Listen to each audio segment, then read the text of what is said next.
दूर हो जा मेरी आंखों के सामने से नीच पापी, एक पग भी आगे रखा तो यमलोक पहुंचा दूंगा। एक बार एशिया में भयंकर प्लेग फैला, करोड़ों लोग उसकी भेंट चढ़ गए। भारत के एक धर्मनिष्ठ राजा ने अपने राज्य के सभी वृद्ध और बुद्धिमान पुरोहितों को बुलाया और उन्हें इस महामारी से बचने का उपाय पूछा। पुरोहितों की सभा में उसने कहा, प्लेग मेरे राज्य की सीमाओं के निकट आ गया है, मुझे बताओ अपनी प्रजा को बचाने के लिए मैं क्या करूं। पुरोहितों ने काफ़ी विचार विमर्श किया, फिर सबकी ओर से एक पुरोहित खड़ा हुआ। राजन, इस विपत्ति का कारण भगवान शिव हैं, उन्हें प्रसन्न करने के लिए हमें पूरे राज्य में शिव की पूजा और प्रार्थना करनी होगी। राजा ने आदेश दिया कि शिव के हर मंदिर और हर घर में शिव की पूजा और उससे प्रार्थना की जाए। इसका सारा खर्च राज्य के खजाने से दिया जाएगा। पुरोहितों के पूजा प्रारंभ करने के एक सप्ताह बाद सबसे वरिष्ठ पुरोहित को शिव ने दर्शन दिए और कहा, तुम क्या चाहते हो। पुरोहित के रोंगटे खड़े हो गए। महादेव को दंडवत करके उसने हकलाते हुए कहा, हे महादेव, सृष्टि के पालनहार, आपसे कुछ भी छिपा हुआ नहीं है, हमारे राज्य की ओर बढ़ते प्लेग से हमें बचाओ। भोले शंकर ने कहा, तथास्तु, तुम्हारी पूजा से मैं प्रसन्न हूँ। मेरा सेवक नंदी प्रत्येक अनिष्ट से तुम्हारे राज्य की रक्षा करेगा। इतना कहकर शिव अंतर्ध्यान हो गए।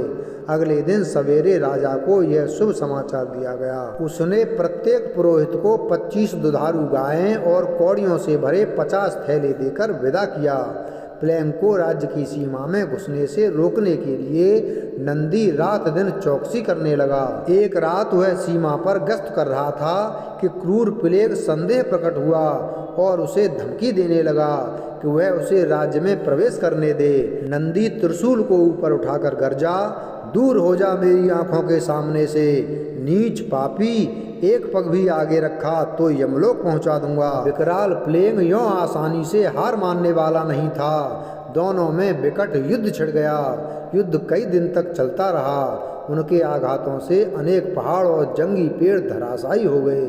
अंततः युद्ध विराम हुआ। यह संधि हुई कि प्लेग सिर्फ एक दिन राजधानी में रुकेगा और एक से अधिक बलि नहीं लेगा। पर अगले दिन शाम को नगर में त्राह त्राह मच गई। खबर थी कि एक या दो नहीं बल्कि पूरे 100 आदमी प्लेग से मर गए।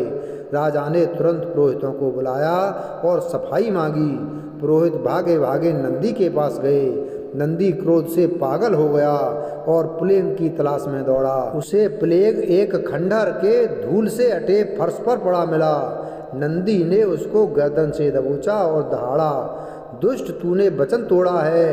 तूने एक नहीं 100 लोगों की बलि ली है, तुझे इसका परिणाम भुगतना होगा। नंदी की पकड़ में होने के बावजूद प्लेग ठहाकर हंसा, नहीं भाई, मैंने वचन नहीं तोड़ा, बेकार गुस्सा मत करो। मैंने तो वचन के अनुसार एक ही आदमी की बलि ली, बाकी 99 तो डर से मर गए।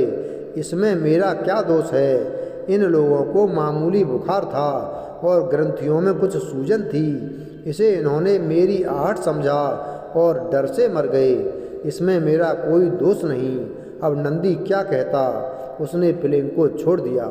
वीडियो अगर पसंद आया हो तो वीडियो को लाइक करें, चैनल को सब्सक्राइब करें और बेल आइकन प्रेस करें। धन्यवाद।